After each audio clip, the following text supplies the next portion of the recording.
Permintaan tabung oksigen dan isi ulang oksigen belakangan makin bertambah.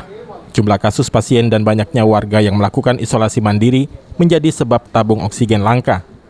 Bukan hanya warga Kota Prabu Mulih yang kesulitan mengisi ulang tabung oksigen, warga luar seperti dari Pali dan perbatasan Muara Enim juga kebingungan mendapatkan oksigen. Herman, warga Pali, sengaja datang ke Kota Prabu Mulih untuk melakukan isi ulang.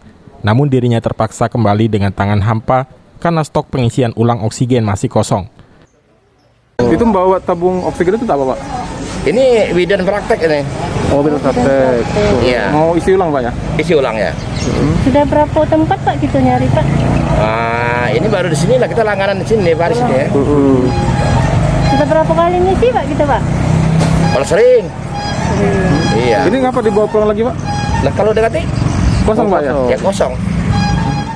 Sementara warga Muara II Kota Prabu Mulih juga mengalami hal serupa.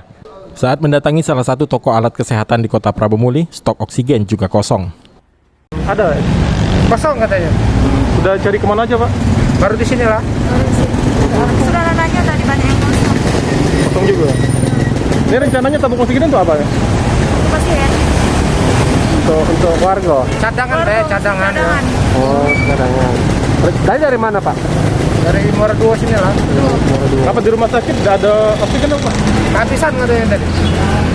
Benny Firdaus, PAL TV.